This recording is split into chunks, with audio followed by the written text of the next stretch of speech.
It is Monday, November 23rd. I'm Sam Cedar. And I'm Lucy Steiner. Which one of these stories will you be talking about today?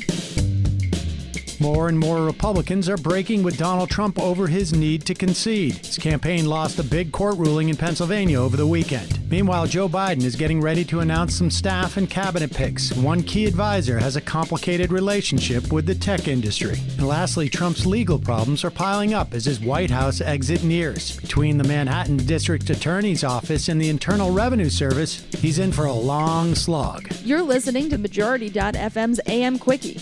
And these are the stories you need to know.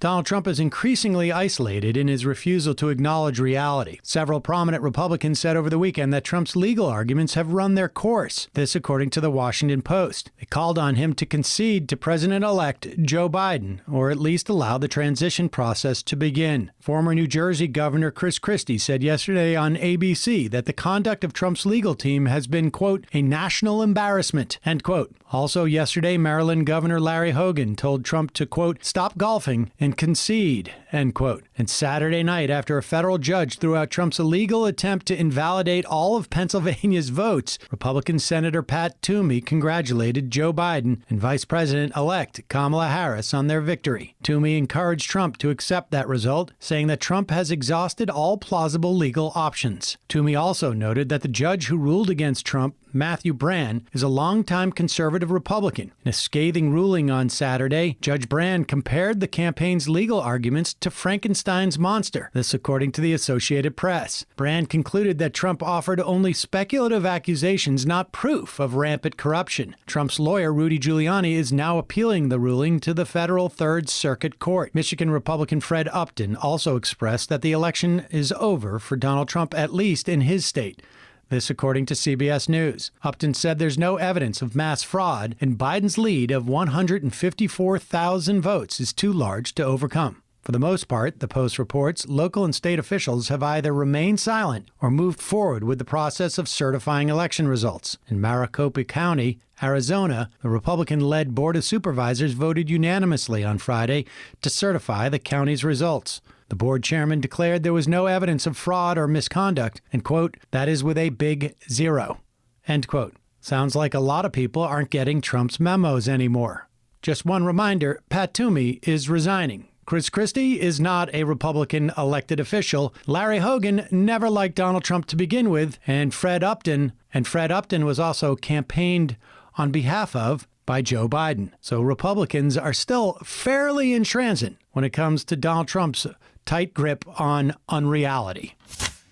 Joe Biden's transition team will announce its first cabinet appointments on Tuesday. Jennifer Psaki, senior advisor to the team, told CNN that Biden's cabinet and team will look like America in terms of ideology and background. Some key personnel are already known. Reuters reports that Biden's top technology advisor helped craft California's landmark online privacy law and recently condemned a controversial federal statute that protects internet companies from liability. These are indicators of how the Biden administration may come down on key tech policy issues. Bruce Reed, a former Biden chief of staff, is expected to take a major role in the new administration. Reuters says Reed helped negotiate with the tech industry and legislatures on behalf of backers of ballot initiative that led to the 2018 California Consumer Privacy Act. Privacy advocates see that law as a possible model for a national law. Reed also co-authored a chapter in a book published last month denouncing the federal law known as Section 230, which makes it impossible to sue internet companies over the content of user postings. Reed and his co-author, Stanford University lecturer James Steyer, wrote that if tech companies sell ads that run alongside harmful content, they should be considered complicit in the harm. And, quote, in the long run, the only real way to moderate content is to moderate the business model. Silicon Valley is not going to like that. Reed, a veteran political operative, was chief of staff for Biden from 2011 to 2013, when Biden was vice president. In that role, he succeeded Ron Klain, who was recently named incoming White House chief of staff. Very cozy.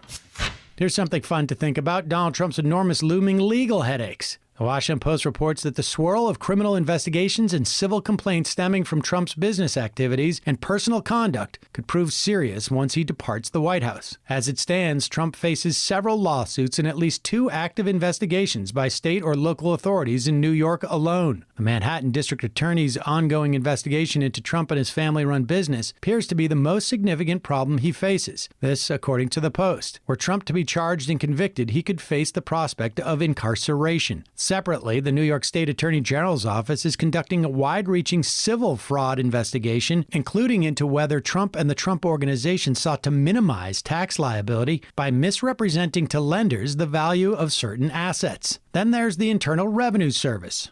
As the New York Times has reported, Trump could owe the government as much as $100 million. Trump will also have to face a pair of high-profile defamation lawsuits in New York stemming from accusations of his personal misconduct. Trump's lawyers are likely to be most focused on minimizing the risk of criminal prosecution, the Post says. He could attempt to achieve this on his own at the federal level by preemptively pardoning himself and members of his inner circle. There is no consensus among constitutional law experts on whether a president can pardon himself, and more importantly, any pardons would not be binding on state and local authorities, whom experts view as his biggest threat. Please tell me, where is it exactly that I buy tickets for this? And now for some quicker quickies. Quicker Quickie. China plans to launch an unmanned spacecraft to the moon this week to bring back lunar rocks. This according to Reuters. It's the first attempt by any nation to retrieve samples of the moon since the 1970s. Good luck.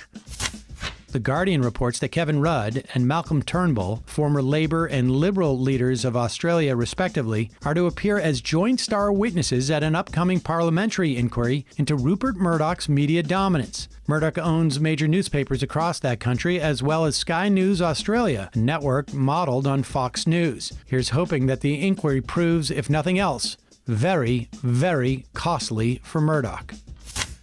Ethiopia's military is warning civilians in the besieged regional capital of Tigray that there will be, quote, no mercy in a threatened offensive. This according to the AP. Human Rights Watch says the threat could violate international law. Communications and transport to Tigray are almost completely severed. The United Nations says about 2 million people there urgently need food, fuel, medical, and other supplies. Protests erupted in Omaha, Nebraska over the weekend after city police fatally shot a black man during a traffic stop on Thursday night. NBC News reports that Omaha police killed Kenneth Jones, 35, after yelling at him to show his hands. One protest organizer told the Omaha World Herald that, quote, until police prove that they didn't murder a black man, we're not shutting up, not one bit, end quote. Seems only reasonable. Quicker Quickie.